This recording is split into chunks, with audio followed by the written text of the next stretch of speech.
નમસ્તે મિત્રો, આજ મને એમ થયું કે મંદિરના સાનિધ્યમાં બેઠા પછી હું થોડુંક મારા જે અંદર આવતો આત્મ વિશે થોડીક વાત કરું. ઘણી વખત શું થાય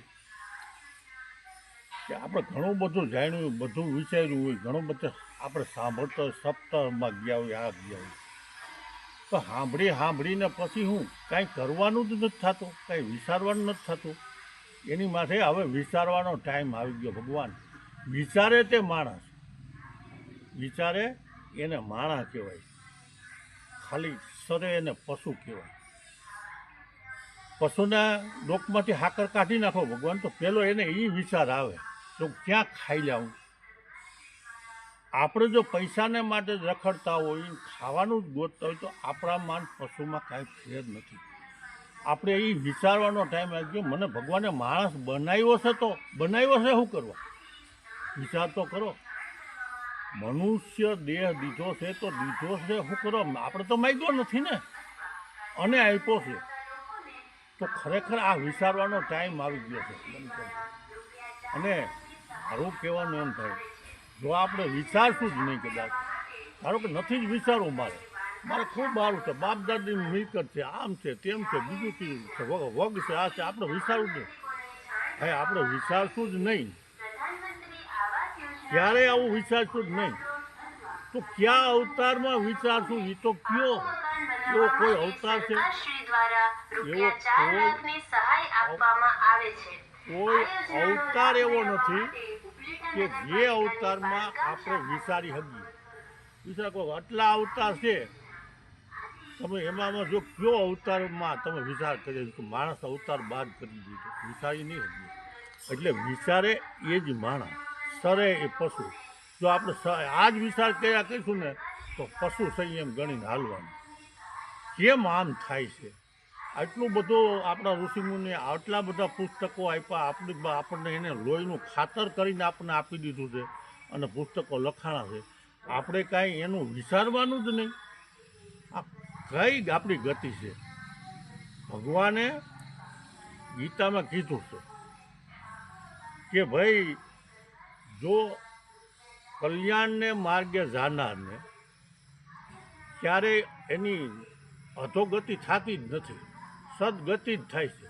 અને અગર ન જાય, આપણે માની કે આપણે કાંઈ કરવું ન જતું, તો એની સદગતિ થતી નથી. 100 યજ્ઞ કરી લો ને તમે, ક્યારેય થાય જ નહીં. તમે જો આ જો શિવના અહીં મંદિર બેઠો છો, તમે પૂછો શિવનો અર્થ શું થાય? તો શિવનો અર્થ ભગવાન એ જ થાય. તમને તો ખબર હશે. તમે કારણ કે આવા ધાર્મિક વૃત્તિના માણસો શું જોતા હોય તો તમને ખબર હોય, બીજાને નહીં ખબર હોય. પૂછજો, શિવનો અર્થ કલ્યાણ જ થાય. તો જો કલ્યાણમાં ને માર્ગે આપણે જવું જ નથી અને કરવું જ નથી કાંઈ, તો આપણી ક્યારેય સદગતિ થવાની નથી. સદગતિને માટે વિચારવાનો એક જ સમય, અને એ છે સમય મનુષ્યનો. અને સમય હંમેશા કિંમતી. તમે પૂછજો કોઈને, તમને તો ખબર છે કે કિંમતીમાં કિંમતી શું જગતમાં? કિંમતીમાં કિંમતી સમય છે. તમે જ કહો ને, સમય છે. તમારો સમય વયો ગયો પછી શું થયું? જો આજ હું જ છું, મારું આ વૃદ્ધાશ્રમ, આ મારો સમય વયો ગયો ને, હાલો શું કરી? ભલે ને ગમે એટલા રૂપિયા, ગમે એટલા છોકરા, ગમે એટલું તમે કયો એટલું બધું હોય, તો શું કામનો? સમય વયો ગયો. એટલે ભગવાન સમય વયો ગયો, બહુ સાંભળ્યું, બહુ કર્યું. હવે એ કંઈ આપણા જીવનમાં લઈ આવવું જ નહીં, આપણે ઉપાડવાનું જ નહીં, આપણે વિચારવાનું જ નહીં. તો આખરે આ લખાણું બધું કોના માટે? થોડોક વિચારવાનો ટાઈમ આવી ગયો.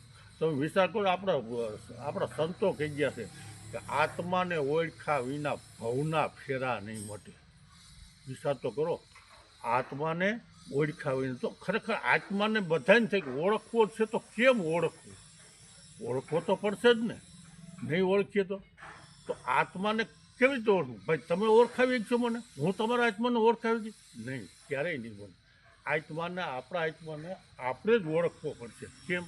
તમે જોજો, તમારા વિચારને જોજો. તમે વિચાર કયો જુએ છે, પછી તમે એને પૂછજો, એ આત્મા તું ક્યાંનો છો? કે તું આવું જોઈ રહ્યો છો? તું ક્યાંનો આ કેવો આત્મા છો ભાઈ? તું આવું કરી રહ્યો છો, ન ખાવાનું ખાય, ન જોવાનું જોવે, ન વિચારવાનું વિચારે. આ આત્માને એક દી તો પૂછો, તું ક્યાં રીતનો મનુષ્ય અવતારમાં આવ્યો છો, તું આવું કેમ વિચારી રહ્યો છો, તું હુકરો સમય બગાડી રહ્યો છો. ભગવાન આ વિચારવાનો હવે ટાઈમ આવી ગયો. જો આવું વિચારીશું જ નહીં ને આપણે, તો ગમે એમાંથી બીજી સંસ્કૃતિ આપણી ઉપર ઘા કરશે અને આપણું વેર વિખેર કરી નાખીએ. તમે વાંચજો, ભગવાન ગીતાજી વાંચજોમાં આત્મજ્ઞાનનું જ વાત કરી છે. તમે જુઓ, એક આ ક્ષેત્રજ્ઞ યોગ કીધો છે. આખું ખેતર ઉપરનું આપણું શરીર છે, એ જ ખેતર છે. વાવવાનું ટાણું આવ્યું ભગવાન. આજ નહીં વાવ્યું તો કઈ વાવીશું? આપણે સારું જોઈએ, સારું વિચારી, સારું વાવેતર કરો. ગીતાજી ઉપર હજી લગીમાં કોઈ આપણને સમજાવતું નહીં. એક જ એવી વ્યક્તિ થઈ ગઈ મહાન કે જેને બહુ આપણને સમજાવ્યું, બહુ એને ઘેર લગી આવ્યા છે. આપણે સમજ્યા નથી. સમજવાનું ટાણું આવ્યું છે. આજ જરૂર છે. તમે તો જુઓ, બાળકોમાં આ તમે પૂછો, એવા પાઠ ભણાવવામાં આવે, આપણે એમ કહીએ છીએ, આપણે વળવાય.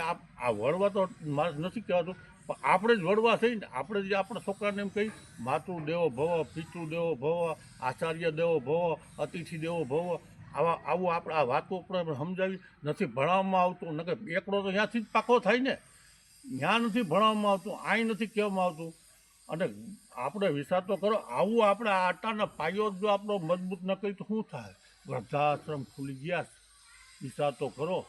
જેને આપણે હાટું લોહીનું ખાતર કરી નાખ્યું ને આ મિલકત કરીને આપણને દીધી, એની આપણે દૈસા શું કરી? તો વિચાર તો કરો. આ વિચારવાનો ટાઈમ આવી ગયો છે.